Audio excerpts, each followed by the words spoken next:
Assalamualaikum, hai semuanya. Kita berjumpa lagi di video reaction saya kali ini guys. Oke, semoga semua yang menonton video saya hari ini sehat selalu. Nah, kali ini saya mau tengok video pembahasan tentang ini ya. Indonesia itu panutan negara-negara Afrika. Kenapa itu Indonesia jadi panutan bagi negara-negara Afrika ya? So, jangan lama-lama lagi. Mari sama-sama tengok video ini. Let's go.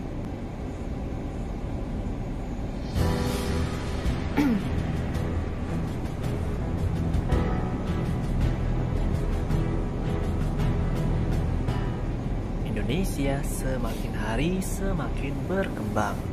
Pengaruhnya di kancah global juga semakin kuat. Dulu negara-negara lain meremehkan Indonesia, tapi era saat ini khususnya era Presiden Jokowi, Indonesia menjadi panutan, termasuk di negara-negara Afrika. Sampai ke negara Afrika. Menko Luhut berkunjung ke negara-negara tersebut. Ia ke Afrika berbagi pengalaman terkait upaya hilirisasi sampai ke Afrika yang ya dilakukan Indonesia.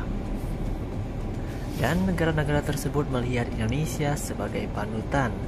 Menko Luhut juga memastikan bahwa kondisi Indonesia berbeda dengan 10 tahun yang lalu.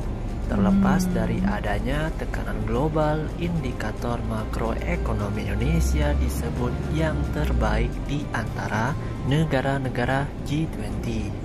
Oke. Apalagi jadi presidensi ya, jadi lebih berkembang gitu ya. Jadi lebih berkembang pengaruhnya. Jadi Menteri Koordinator Bidang Kemaritiman dan Investasi ini melakukan kunjungan kerja ke berbagai negara di Afrika seperti Kenya, Kongo, dan Zimbabwe. Negara tersebut diklaim sangat suka dengan capaian ekonomi Indonesia. Di mata negara-negara Afrika itu, Indonesia merupakan panutan dari negara berkembang, dan hal itu dinilai sangat positif untuk Indonesia bisa berkolaborasi. Berarti memang ada perubahan yang sangat Afrika signifikan dan gitu kan? juga Amerika Latin.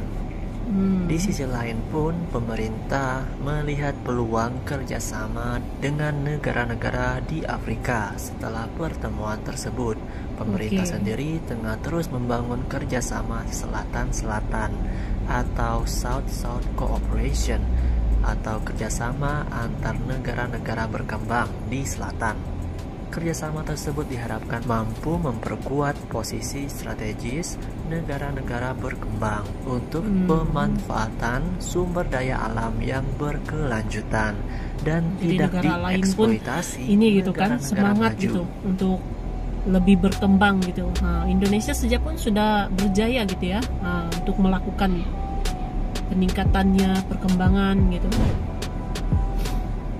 Menteri Koordinator Luhut mengungkapkan bahwa di Afrika mereka adalah negara dengan pendapatan rendah atau miskin, tapi kaya dengan sumber daya alam.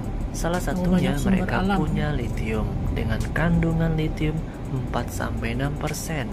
Tapi di Indonesia cuma 0,5 sampai 0,9%. Dan itu bedanya sangat jauh.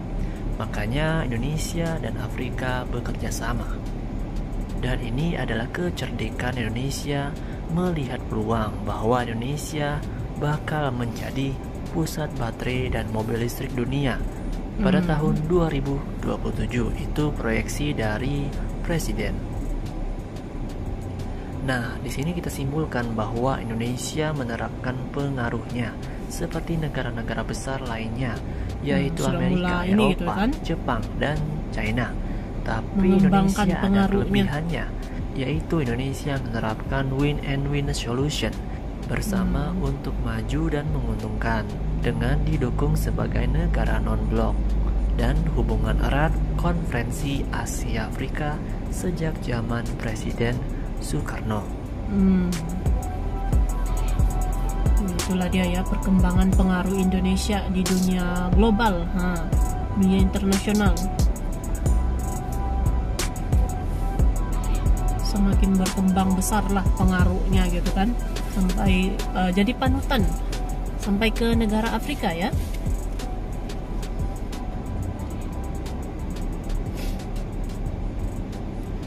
Oke. Oke guys, jadilah dia video pembahasannya ini. Jadi apa namanya, sekarang ini pengaruh Indonesia gitu ya.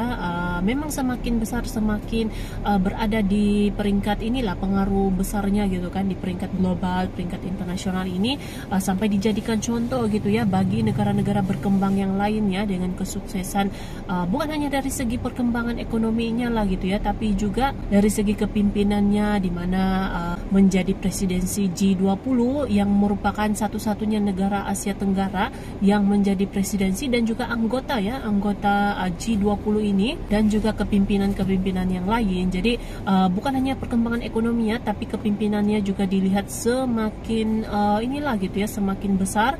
Jadi pengaruhnya pun pasti lebih berkembang gitu kan di peringkat internasional gitu. Negara-negara Afrika pun menjadikan Indonesia sebagai panutan lah gitu ya. Apalagi dengan kesuksesan hilirisasi nikel itu, sebab di Afrika ini, negara-negara Afrika ini juga kaya dengan inilah gitu ya, nikel, lithium. Jadi dengan perkembangan pesat yang dialami oleh Indonesia sekarang, berhasil gitu ya, dengan hilirisasi juga, kepimpinannya juga, perkembangan ekonominya juga gitu ya. Jadi itulah yang menjadikan Indonesia jadi panutan, jadi contoh untuk negara-negara berkembang lainnya, semangat juga untuk berkembang pesat seperti mana yang Indonesia sudah lakukan gitu kan.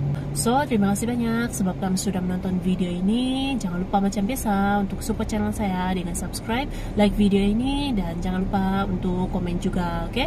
Terima kasih banyak dan kita jumpa lagi di video seterusnya. Assalamualaikum.